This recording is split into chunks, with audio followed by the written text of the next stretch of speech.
Welcome back to another episode, all.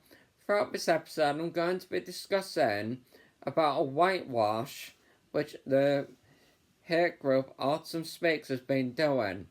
It's been trying to whitewash itself to try and rid itself of the devastating history and make it as if it's changed. But Autism Speaks, still this day, is a hate group and fully fits the definition. I'm going to go through with you their own statements, then we're going to compare their statements to their actions. Okay. So, I'll start from their own website. It says, Autism Speaks is wholly focused on fostering a world in which all people with autism can reach their full potential. It's this vision that drives the work we do each day. The conversation surrounding autism has evolved in many ways since our founding in 2005, informed by both advances in research and the lived experiences of autistic individuals. People now know a great deal more about autism and how to best support those who are connected to it. Recently, the CDC reported an increase in the prevalence of autism from 1 in 44 children to 1 in 36 children, including increased diagnosis in minority communities. This makes our vision feel more important today than ever before, and it's why we are working towards a world where total acceptance of autistic people, beyond simple awareness, is the societal standard. End of quote. First of all, where they go talking about acceptance and so on, what you've got to ask is, why are they accepting it? Why this so subtle and sudden change from neglect to acceptance? You've got to ask. And you've got to look at the other actions in order to identify it. And what we come to see is, just like where people complain saying that we can't accept autism to excuse bad behaviour, as I've seen a lot of people make that complaint, claim that someone says, my child's got ADHD to excuse behaviour, or my child's got autism to excuse behaviour. And autistic advocates agree, in general, autistic adults on autism forums and so on, agree that we can't accept autism to use it as an excuse. Which also means we can't accept autism to use as a money scam, as a money-making opportunity for commodification, of making autistic kids something of economic value to dangle out in front of you and put on sale. We should not be selling children, as Autism Speaks does. And that is why they're going a world of acceptance. The more autistic people they accept, the more they can sell. We'll cover a bit more of that when I talk about the Autism Industrial Complex. When I say about an increase in the prevalence of autism, this is actually once again the propaganda of Autism Speaks. There's not this big prevalence rate going on. There's no epidemic disease occurring. But this is what Autism Speaks has preached out to you, out to the public, claiming that it's all down to a prevalence rate, an increase of autistic people, but no. Autism has existed for hundreds of thousands of years. If it was evolution, well, we would all be autistic by now. So why is it just a small percentage of the world? When we look from 1943 of Lee O'Connor through the DSM system up to today, you found that each time they changed the DSM to DSM-2, DSM-3, 4, they just slotted and added more disabilities onto it. Then they added more onto it. then more, then more, then more. So it's not an increase of prevalence, it's a broadening of the spectrum, not an increase of who's autistic and who's not, such as before 1994, no one saw me as autistic, so why is it suddenly in 1994 I'm all of a sudden autistic now? Albert Einstein, the guy saying, oh, Einstein was autistic, but there was no diagnosis of Albert Einstein being autistic. Charles Darwin from an even earlier time, oh, no diagnosis, but the claim is autistic. So why are all these historical figures, famous people, all of a sudden like autistic people, but were not autistic when they were alive? Why wasn't Temple Grandin seen as autistic when she was a child? Why wasn't it until she became an adult? Because just like me, she did not fit the criteria in the DSM. It's not an increase in prevalence. That is what they did to make it sound like an epidemic. Because they're wanting to increase this urgency towards you. Hope might inspire you. Science might persuade you. But fear, so our fear in the public through fearmongering by Autism Speaks, they cause this big feeling of urgency because it mobilises funding. That's how Autism Speaks got all the funding. Do you think they could really get ABA across all 50 states in such a short period of time in the US? No, they wouldn't be able to get all the insurance put towards it. So there's no epidemic, there's no big increase in prevalence. So we've already got direct lies right here. We're going to claim we know so much more than we did in 2005. Well, there's so much more that we know.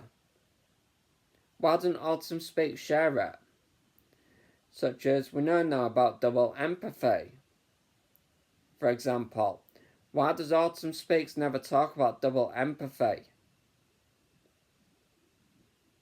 but continues to preach autistic people have social deficits?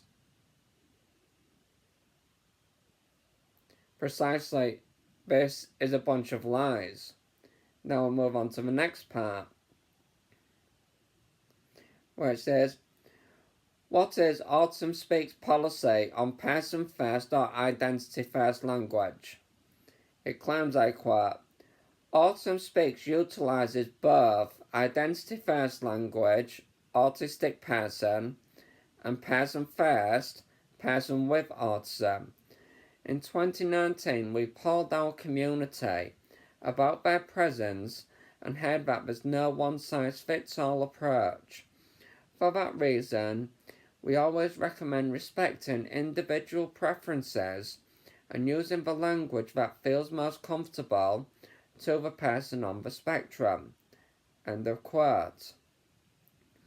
Well, in their behaviours and advertisements, we see that's not the case. They don't do that on their advertisements. The ones which have actually been created in 2023. So you can't go make the excuse it's out of date. So their behaviour says the exact opposite to that. Next part. How does Autism Speaks help autistic people? So notice on the mixing everything up here. We're beginning to say autistic people on here. So why don't they say it in person or on their adverts? I quote, Autism Speaks is dedicated to creating an inclusive world for all individuals with autism throughout their lifespan. We do this through advocacy, services, support, research and innovation, and advances in care for autistic individuals and their families. End of quote. Now let's question this. Advocacy for what? What are they doing advocacy for? On behalf of who? For what? Again, when I get onto the Autism Industrial Complex for AIC, we'll discover it's not for autistic people we're advocating. We're not advocating for us. Services. What services exactly? What services am I talking about there? They always seem to be very vague with this stuff. Supports. What kind of support? Exactly. Because people seem to be very unsupported in the US. Research and innovation. What kind of research and why? Why aren't they sharing that with us? And advances in care for autistic individuals and their families. And once again, why is there numerous autistic people complaining about a great lack of support if this is the case? So clearly no, by where they say support, we're not talking about supporting families or autistic people. It says, what does Autism Speaks fund? I quote, as a charitable organisation, it is important that we are good stewards of our donor funding and support.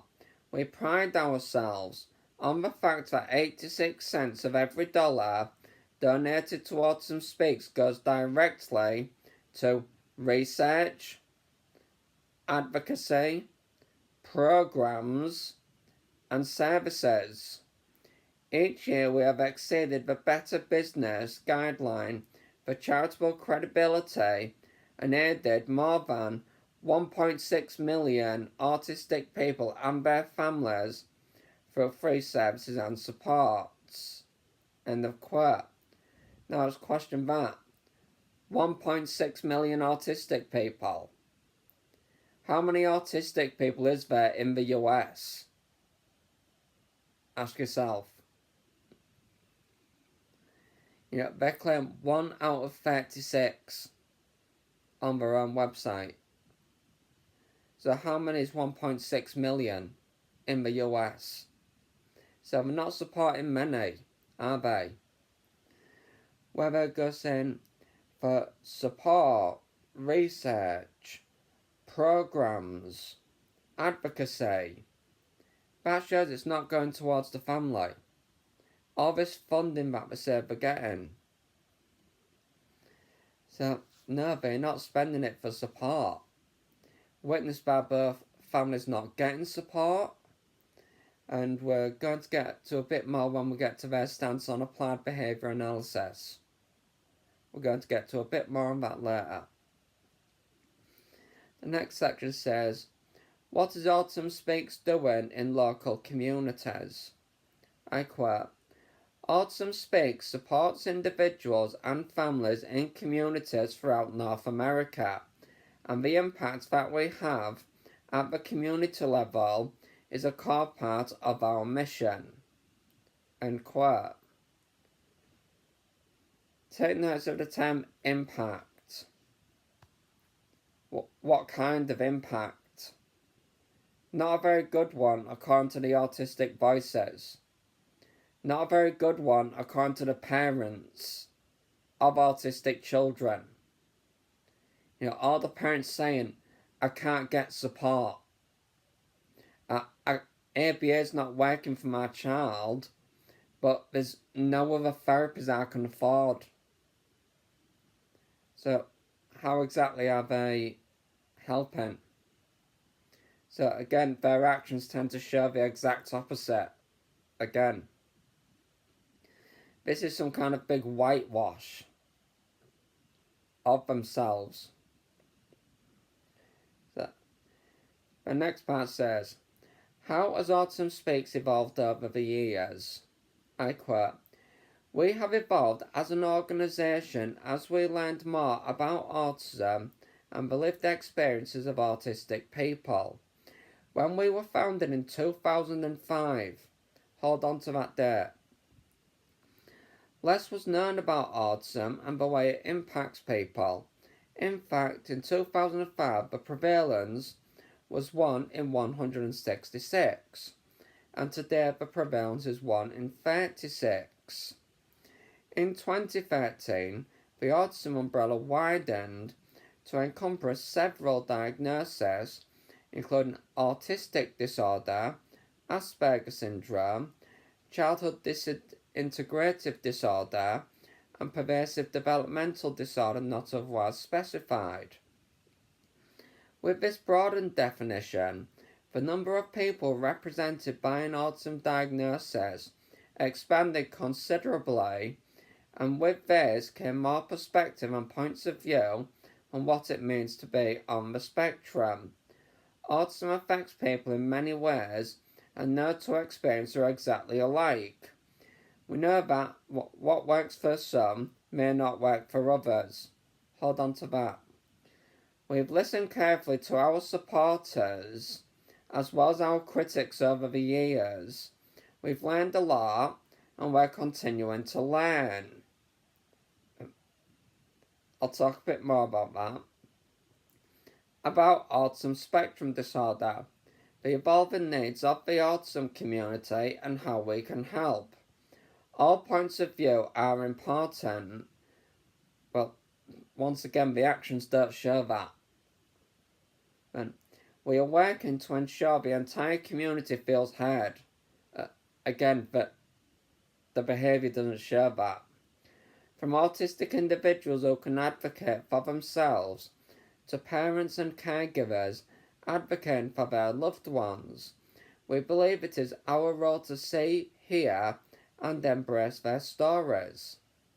Once again, they don't seem to do that.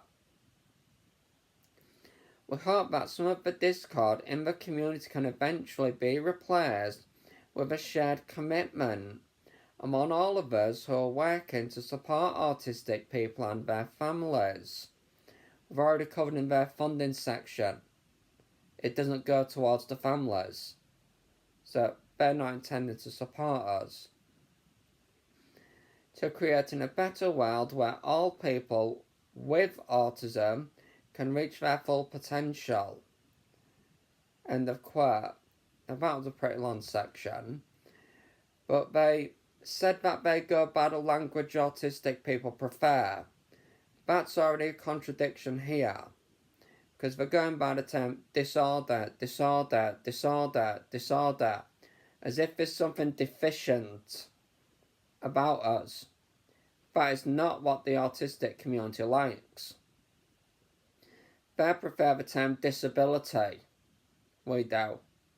We see autism as more of a disability and not a disorder, but disability. Where they say it's gone from 1 in 66 in 2005, 1 in 166, to 1 in 36. In 1943, 1 in every 10,000 people were estimated as autistic. Do you really think it prevails that quickly? From 1 in 10,000 people to 2% of the world's population in just 80 years. Do you really think that's evolution, that's prevalence? No. These individuals now said to be autistic already were autistic. It's not a prevalence. And when you look at the diagnosis being made, you find that the people in the 60s, they were over 60 years old. A lot of those getting diagnosed. So another direct lie from them, misleading, misdirecting people. That's not representing autism accurately, but they claim that's what they intend to do. As I asked you to remember the date 2005, they're claiming, we've learnt so much since 2005. Yeah, well, why aren't they sharing what we've learnt then? Why are they just preaching the same conspiracy theories from the 1980s? In the 1980s was when Lorna Wing, someone who translated and got the work of Hans Asperger, included into the field. And that got added onto the DSM. So why exactly don't they share anything about that? Why are they still on those outdated theories from over 40 years ago? Why does Autism Speaks still preach theories from 4 decades ago, which are entirely outdated? Why aren't they updating you? Why are they leaving you out of date? So again, a great lack of accuracy there. And most of what they claim we've learned since 2005, we already knew. They claim they listen to our stories. The Neurodiversity movement began in 1998. All the way from the 1960s, autistic people were screaming out, ABA is abusive, it hurts us, it's so painful. Why they continue to promote ABA? Exactly. Why they continue to do that when autistic people are still this day saying it hurts us? When other scientists are saying it hurts people, it damages the nervous system. So Autism Speaks is not taking notice of scientific discoveries. It's not listening to autistic voices, since it's continuing to do the direct opposite. So it's clearly not supportive. Now a bit further. Why did Autism Speaks remove cure from its mission and research? Just to note, it has not removed it from its mission. Since our founding in 2005, we have evolved as an organisation as we learned more about autism and the lived experiences of autistic people. It was the right decision to remove searching for a cure from our mission and instead focus on providing advocacy and support, increasing understanding and acceptance, and advancing research for the autistic community. End of quote. Well, the research is not driven by the autistic community. If that was the case, they'd be sharing things like the double empathy problem, monotropism. They'd be sharing the other theories which have been brought out and which have some valid scientific evidence behind them. Such as, I did a video on the double empathy problem which I'll include in the description. The double empathy problem has actually proven that it's not to do with social deficits, because autistic people socialise perfectly well with other autistic people. So how can they socialise so well if they've got social deficits? So it shows that the explanations are partial at best. And as I mentioned, cure has not been removed from the website, but remember that they removed it in 2016. So make sure you keep 2016 in your mind for what I'm going to share later. The next section says, why we removed the I Am Autism video from our channels. I quote, this video is nowhere reflective of the Autism Speaks of today. The video was posted in 2009 and removed shortly thereafter. Hold on to that bit. We do not share or distribute it. This video has been a great regret in the history of our organisation, and we deeply apologise to those who we offended with it. Since our founding in 2005, we have worked hard to accurately portray the wide range of experiences one may have with autism. And unfortunately, sometimes we have missed the mark. That's a great understatement. Not sometimes. They always miss the mark. There are things we did years ago that, due to our deeper understanding of autism today, we would never consider doing now, and for that we apologise. End of quote. They don't seem to be apologising. Just, oh, I'm sorry. That doesn't correct all the harm they've done. And it doesn't correct the harm that they are still doing. With things like light it up blue. So, and in this video of theirs, they claim that we are a financial burden. We're a tragedy. We're a child abductor. And make sure you remember it was in 2009. Because this is going to get onto more when I bring the lobbying and so on into it. Of what's gone on. The next section says, what is the significance of the puzzle piece logo? The puzzle piece originated as a symbol of autism in 1963 when it was developed to raise autism awareness, long before Autism Speaks was founded in 2005. While it is something we still use today, we regularly seek feedback and input from those within the autistic community to make sure Autism Speaks is reflective of the widest range of autistic individuals and their families and friends as possible. Over the past 18 years, we have continued to evolve as an organisation, and in 2020, we transitioned from a blue-only puzzle piece to feature a spectrum of colours, representative of the spectrum of experiences those with autism may have. Whatever the puzzle piece means to you, we believe that our updated and more colourful puzzle piece represents inclusivity and optimism as we look towards a future of progress for those on the autism spectrum. Now, there's quite a few problems there. The blue-only puzzle was to represent that autism is a boy's condition, that only boys can be autistic. So, but we knew girls could be autistic before the 90s. So, again, they are decades out of date.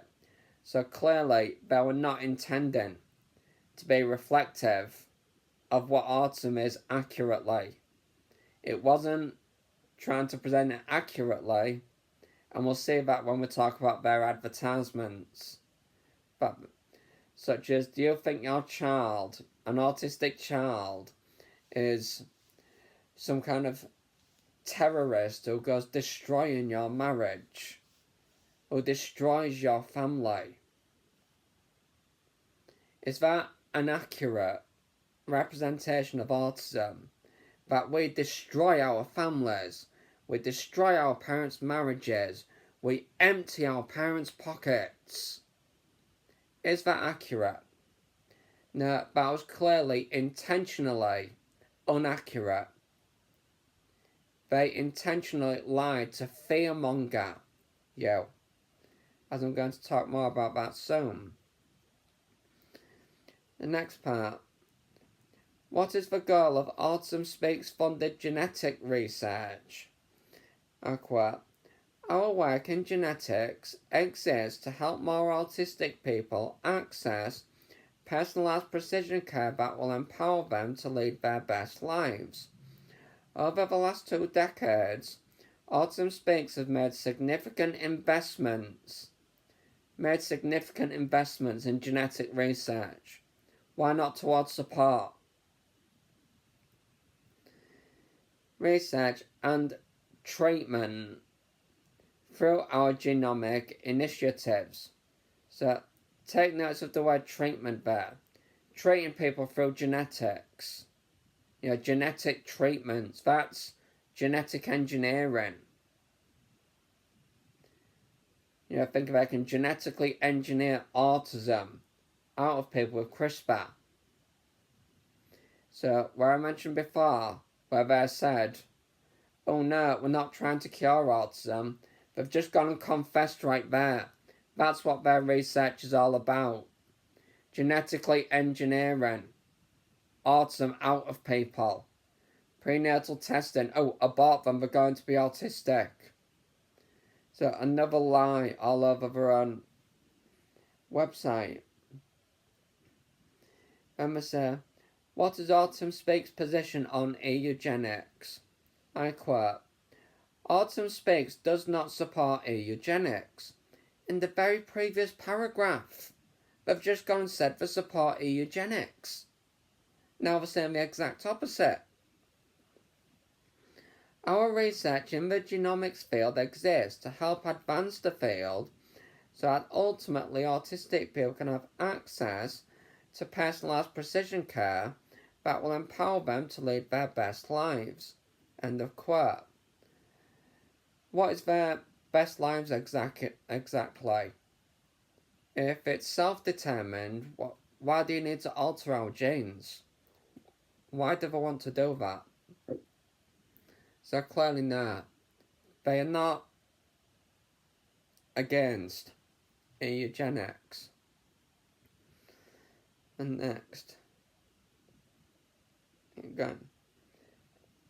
The next part says, how does Autism Speaks represent the autism community within board and staff? I quote, we employ and engage autistic people, parents and family members of people with autism, as well as professionals and representatives who have experience and knowledge of autism. Some choose to disclose their autism while others do not. Their voices are represented across all staff and volunteer levels within Autism Speaks, including our board. Right, I'm going to do this section through paragraph by paragraph since it's pretty long. In this first part, notice that professionals, non-autistic professionals, non-autistic family members, non-autistic parents, non-autistic representatives. How many do you think are actually autistic? If there actually is any autistic people on the board. Because the behaviour seems to show the exact opposite. The autistic community, numerous surveys go showing us that over 90% of autistic people don't like the jigsaw piece. So if Autism Speaks is doing what the autistic community refers, why are they still doing what 90% are against? And the same with Applied Behaviour Analysis, which we're not far from. So on to the next paragraph. Because we want to represent the breadth of the spectrum and diversity of experiences with autism, it's important to remember that some people with autism are unable to advocate for themselves. Why? We'll get back to that. While others can do so easily. We work diligently to ensure all voices are heard and strive to meet the many and diverse needs of autism communities. That included employees, consultants and partners who are autistic or otherwise connected to autism. The vast majority of them are connected to autism but not autistic. Our network includes autistic individuals as well as caregivers on our board of directors, in leadership positions, advisory committees, and on the front lines of the services offered for our autism response team. Adults on the spectrum serve as governing board members and as advisors in our decision-making process for grants, programs, resources, and partnerships. Again, nothing about support there. In that. Additionally, the Autism Speaks Community Advisory Council, a group of talented people of diverse backgrounds and identities, was convened in 2020 to advise the organisation on strategy, content, and outreach activities.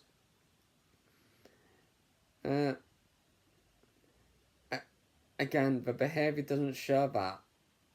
Their actions show the exact opposite. Now, what is Autism Speaks stance on awareness and acceptance. I'm going to read for this one.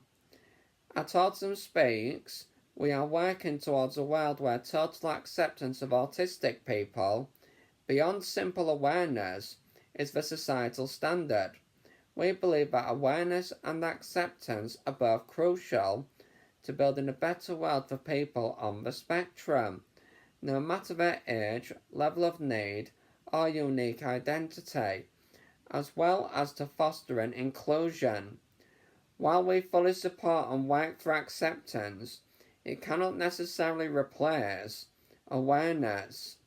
Universal awareness of autism does not exist globally or even in the United States. End of quote. Oh my. Autism awareness not in all 50 states. By 29, ABA was driven all over all 50 US states by Autism Speaks. They have just told a direct lie to you. They've been advertising it all across the US and across the globe. The epidemic of autism is actually made and orchestrated by Autism Speaks. They're the ones behind it who went preaching it's an epidemic. And we're going to get to that a bit shortly. And I would say, yes, we do need awareness, but we need critical awareness, such as the commodification which is going on. So, now I'm going to quote. What is Autism Speaks' stance on ABA, Applied Behaviour Analysis? And afterwards I'll share the autistic community's stance on it. Applied behaviour analysis and therapies based on it are evidence-based and most common behavioural interventions for autism. Studies show when implemented properly, ABA can lead to improvements in IQ, adaptive behaviour, communication skills, social skills, and a reduction in challenging behaviours. ABA programs should be individualised to each person and are not a one-size-fits-all approach. Most importantly, ABA programs should not be designed to enforce or require behaviours based on social norms. Instead, the goal should be to help each person work on skills that will allow them to become more independent and successful in the short term as well as in the future. When deciding individualised goals, the individual in ABA therapy should be involved in selecting the goals. We know that each person's experience with autism is uniquely individual and personal, including the resources and supports they may need. Our position is that ABA therapy may not be the most effective option for everyone, but it may be for some. Our Autism Response team can provide guidance on the various therapy options available for you or your child so that you can make the best decision based on your individual needs. And as you look at the next few parts, the resources, all of them, ABA. They've just confessed in that section, ABA does not work for everyone. So, what support are they providing to the families who have children that ABA doesn't work for? And this even contains lies. It says, studies show when implemented properly, ABA can lead to improvements. That's entirely false. No. When ABA is implemented properly, it is extremely harmful, according to all other science disciplines. ABA is very isolated. It does not work with neuroscientists. It doesn't work with biologists. It doesn't work with neurophysiologists. It doesn't concern the physiological state. It doesn't work with those of mental health. Every other science discipline ABA kicks out are not included. I'm going to move on to the part about the Autism Industrial Complex now. This book here, it's 10 years worth of research by Professor Alicia Broderick, and where she's actually gone through 75 years worth, all the way from Leo Connor in 1943 up to today, of autism cases, and saying what exactly is it. I'm going to read a couple of things out to you, but this will be quite a long read, so please be patient. Right. I quote, I posited in an earlier publication that Autism Speaks had made two key contributions to autism rhetoric, and therefore politics, in its first 5 years of in-cooperation. First 5 years, founded in 2005, and record the date 2009. The first 5 years of in-cooperation. The first an rhetorical theme, and the latter a rhetoric tactic. The first contribution was its unambiguous rhetorical constitution of autism as an enemy through relentless metaphoric media, representations of autism as disease, epidemic, and abductor, as discussed in Chapter 6 and elsewhere. Now, all of their advertisements, they're the ones who said it's an epidemic. They're the ones describe it as a child abductor. The video which I read about on their own website that they said they regret making. Why did they make that video to begin with? Precisely because of this, of what Professor Alicia Broderick's pointing out. I'll continue. The second was its skillful, systematic, pervasive, and global deployment of these and other rhetoric devices for its corporate style, neoliberal market approach to not only cultural and political rhetoric, but also legislative and policy lobbying. However, what my earlier analysis failed to do was to adequately analyse the relationship between those two rhetoric contributions. That is, I earlier analysed the tactics, but not the strategy, of these two central pillars of Autism Speaks activism in the early 2000s, in keeping with Dolmage's reminder that rhetoric analyses must be strategic. That is, they must offer critical analysis of the larger patterns and plans that orchestrate possibilities. I analysed the larger patterns and plans deployed by Autism Speaks and subsequently successfully emulated by Behaviour Analyst Certification Board, the BACB. Autism Speaks, the BACB, the Autism Combating Act, all three linked together still. Autism Speaks didn't create this strategy. The larger patterns and plans that orchestrate particular possibilities. They merely took a page from the broader neoliberal playbook. My earlier rhetoric analysis was grounded primarily in cultural politics. The present analysis in political economy, industries hire lobbyists, and lobbyists deploy PR and media initiatives to pursue their aims.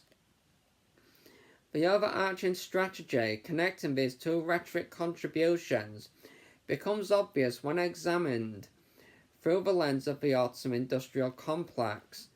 That is, when one understands the agenda and activities of Autism Speaks, not as those of an organisation involved in autism advocacy and science, but rather as those of a powerful cooperative style lobbyist for the autism, both intervention and prevention industries.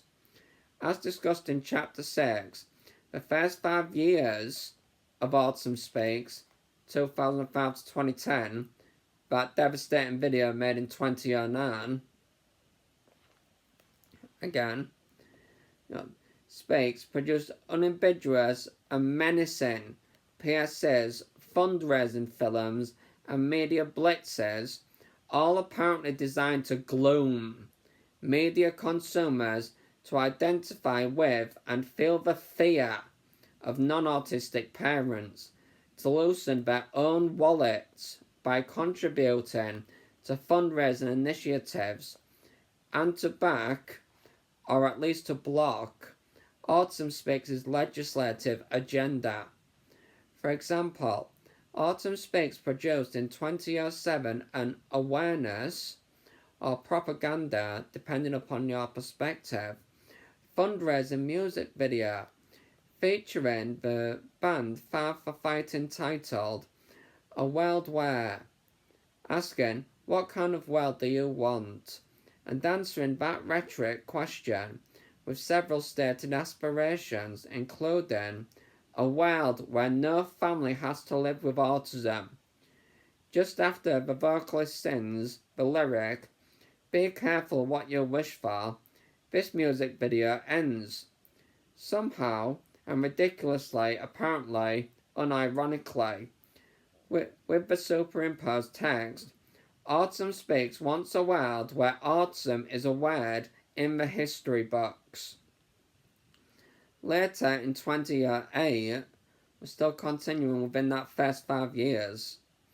The long-term goal of eliminating autism was articulated even more pointedly by Autism Speaks co-founder Susan Wright, as her hope to ultimately eradicate autism for the sake of future generations, as her hope to ultimately eradicate autism for the sake of future generations. If we continue our current trajectory, we'll get there in my lifetime. Susan Wright died in 2016. She didn't reach her goal, fortunately.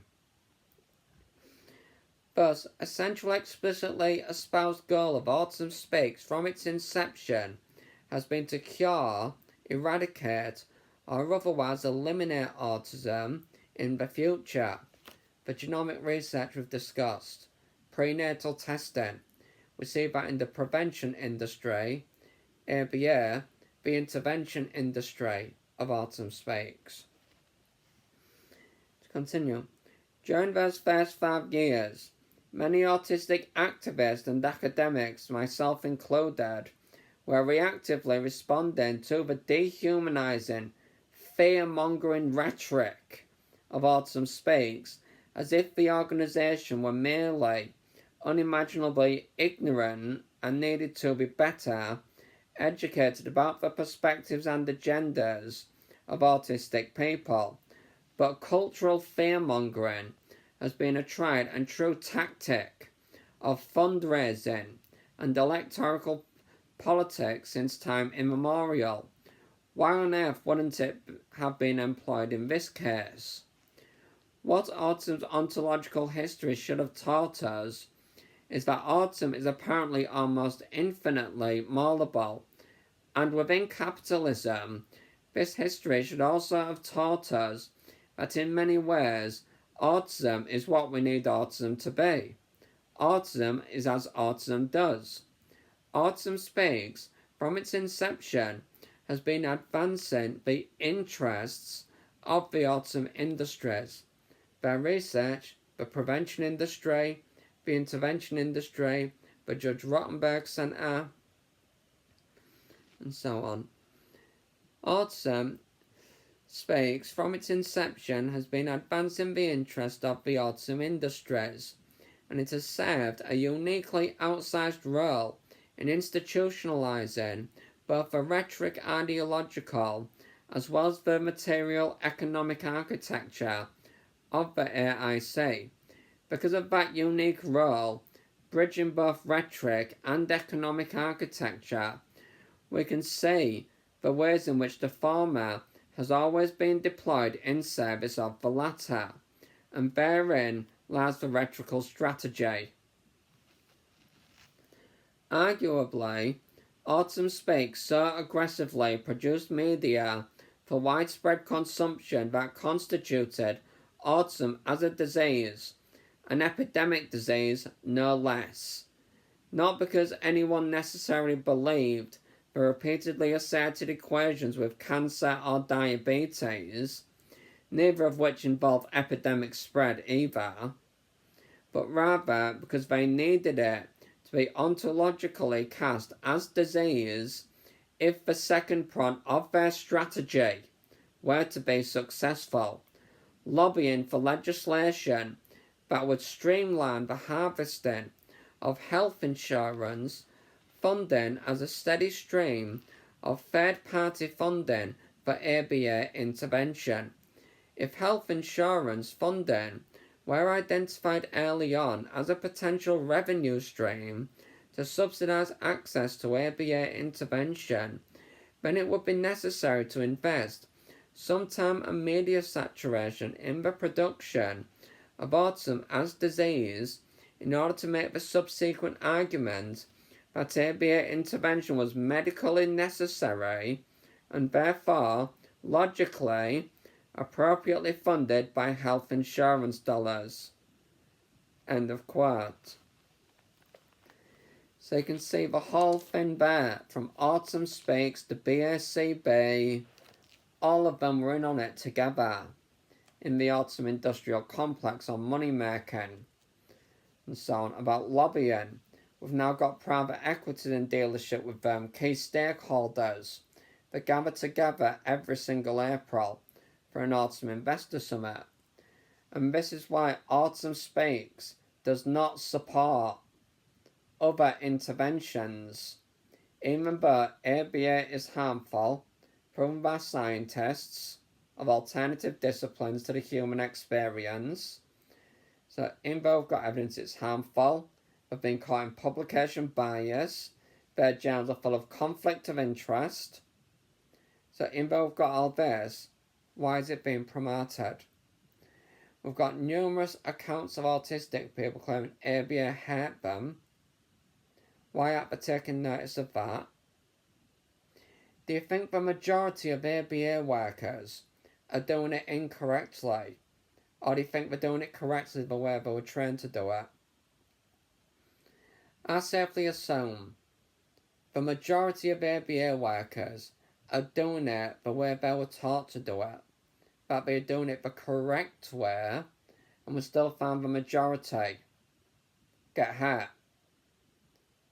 And as I mentioned, psychology has proven when ABA is done the correct way, that's when the hazardous results show.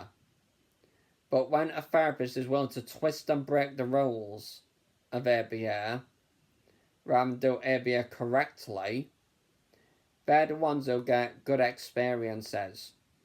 There's even articles online by former BCBAs, such as one called I'm a Disillusioned BCBA. For example, she came to the realization that she was bombarded in her training with dogma. She came to the realization that autistic people are right about ABA. So it was all about lobbying, and that's why they do ensure things like DIR floor time, the SCARTS model, occupational therapy, speech pathology, all the alternative ones which could work for the kids that ABA doesn't work for. They refuse because they're not involved with any of this. They're not involved with all the lobbying or anything. What is Autism Speaks' position on vaccines? I quote, Autism Speaks is in agreement with the CDC's position that vaccines do not cause autism. With factual information and transparency at the core of our work, Autism Speaks values discussions that embrace, support, and champion the autistic community. We do not support rhetoric built on false information. Considering what I've just shared with you, they certainly do build upon false information. All the publication bias in ABA, and they claim ABA is evidence-based. All the harm that still goes on when ABA is done correctly, and they're claiming the exact opposite. The this has been full of false information up to now. So clearly, they were preaching that vaccines cause autism in 2016, as late as that. But haven't they been saying, we've been trying to represent autism as accurately as we can ever since our foundation. Well, it was already well known that autism and vaccines have no association with each other. It was well known by then. Never mind 2016. Andrew Wakefield lost his licence over it for making that claim. So for them to even think, after their opening, to advertise and go preaching that, oh, these vaccines cause autism, that was part of their strategy to make autism seem like an epidemic disease. It was part of their strategy. They were not being honest with the public. They were directly lying to everyone about vaccines. What is Autism Speaks' position on autism interventions? Autism Speaks supports the use of evidence-based interventions or treatments that have been carefully researched and show consistent expected outcomes based on empirical data. Evidence-based interventions for autism provide the best opportunity for positive outcomes. And what have I just said prior to that? They only support ABA, but there's lots of other evidence-based methods. So why aren't they supporting the other ones? Why is it just ABA? They've not done lobbying with DIR floor time. They've not done the lobbying with other scientists. Other scientists are not involved in all this lobbying and business and money making. They're actually involved. It's their goal to actually learn more. Their goal is not to friggin' make money.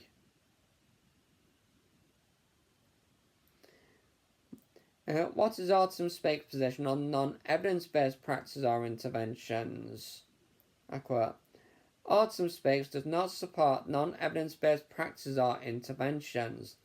They could be potentially harmful or exploitative of resources. Unfortunately, these treatments are easy to find on the internet and sometimes specifically target newly diagnosed families. And guess what's in this section? All the alternative interventions to ABA. They're saying, no, don't use any other, just use ABA.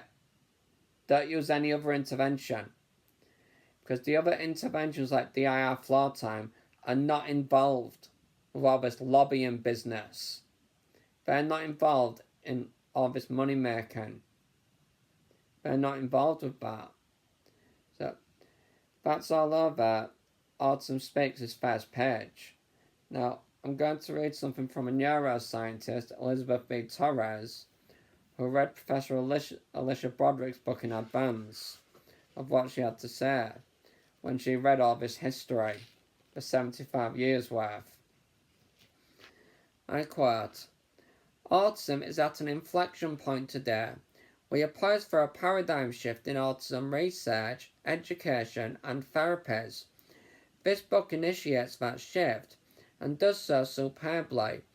In the Autism Industrial Complex, how branding, marketing and capital investment turned autism into big business, we learn about the history and evolution of this multi-billion-dollar per year operation. Thanks to this history, we'll remember LOVAS, ABA, and behaviourism in general, not as a science, but as a branding, rhetoric, and marketing plot that transiently misguided many well-intended parents and professionals, and that in so doing profited with greed by preying on our human hopes, our trust in science, and our fears. Elizabeth B. Torres, PhD, Professor and Computational Neuroscientist, Rutgers University Principal Investigator, New Jersey Autism Center of Excellence. End of quote. So even the other scientists who are not involved in this kind of stuff, as they've looked through this history, they say Autism Speaks, the BACB, IDEA, Donald Trump, or other presidents who decide what the government does with its money. We all know that we are guilty of it's all about making money. Autism Speaks is not this beautiful group it preaches itself as. It is still a hate group that does commodification on autistic people just to make money. We've seen direct lies there. We know that the majority of autistic people don't like the jigsaw piece due to all the ableist history and how it is such a discriminatory symbol. They claim they support what the autistic community wants, so why aren't they getting rid of the jigsaw piece? The other charities seem to have gotten rid of it. Autism Speaks seems to be the only one that's not. So why have others gone and got rid of it? Exactly. Because the others are actually listening to autistic people. The others are not actually hate groups like Autism Speaks. The other charities, yeah, they're probably in it for the money as well. Yeah, it's not just Autism Speaks that's in all this lobbying. It's not just the private equities, it's most like the other charities as well. They've got their dealership part of it. And that's what Professor Alicia Broderick, if you would read her entire book, I'll connect a link where you can listen to Professor Alicia Broderick herself, where she'll show you a presentation where she gives a little brief part of what's in her book. She'll give you a small brief section by presenting you a presentation and so on, just about 1 hour long, and I'll connect the link in the description so you can actually listen to Professor Alicia Broderick yourself. You can, and then you'll get to see what the Autism Industrial Complex is and of how they're commodifying. So no, Autism Speaks does not have the intention to accurately represent autism. It does not have the intention to go by the preferences of autistic people. It does not have the intention to actually listen to the voices of autistic people. It does not have the intention to accept autism, but to dangle autism acceptance in front of you to blind you from asking the important questions. Because all of a sudden this autism acceptance, it may appear to you like the victory of autism activism that will blind you from asking the important questions, such as why have they suddenly accepted it? This sudden change like that. We've been shouting out at them for decades and decades. You know, all these other organisations. So why have they suddenly changed their mind? The girl claim they want an all-inclusive society and so on. Well, they're not going to be able to do that while looking for cures, prenatal testing and so on. So I can assure you all, just through their own website, their own claims, there's numerous contradictions in what they say. When you actually do the research, going outside of their website and actually going off of the internet, you actually go to Books for a Change where you can see who the author is. And in this case, I know it's a university professor, a disability scholar, an actual professional who has investigated the 75 years worth of autism in general. But she points out it's not about ABA in and of itself, but it's mainly we can only understand autism within neoliberal capitalism. So shows that that's what autism's all about. And we built it around us.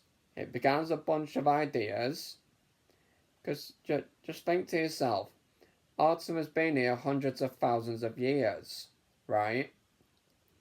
So why is it at 1 second there's no such thing as autism, but in the snap of a second and later on by Leo Connor, suddenly autism exists? Where did it come from? Did reality change, or did someone just drop a bunch of ideas there? And guess who was promoting persistently those ideas? ABA, as ABA existed before Autism Speaks.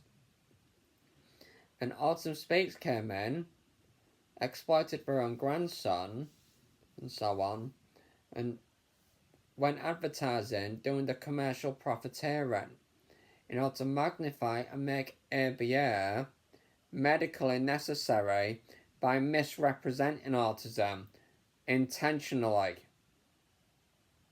So no, they don't intend to represent it accurately.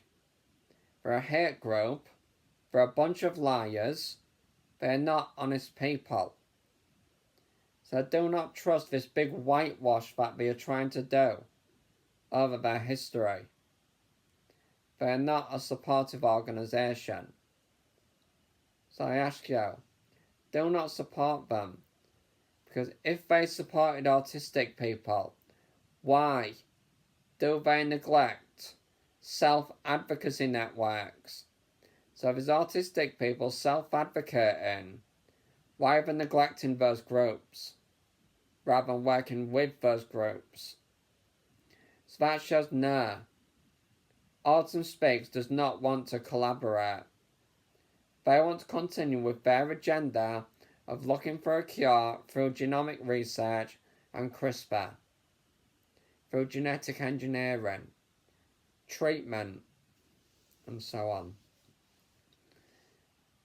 All the lobbying, so we never want to continue with the intervention and prevention industries, selling all the products, and so on. So we know that Autism Speaks is in it for the money. They're not in it for us, who are autistic. So if you wish to support autistic people, do not visit Autism Speaks. Do not listen to them. Don't listen to their lies. Don't ignore all their contradictory statements on their own website, such as the ones I've just read out. Don't ignore it all for your own satisfaction. Actually acknowledge it and come to acceptance of it. Grieve if you must. But if you want to support us, you cannot support Autism Speaks. If you made it this far, thank you for listening.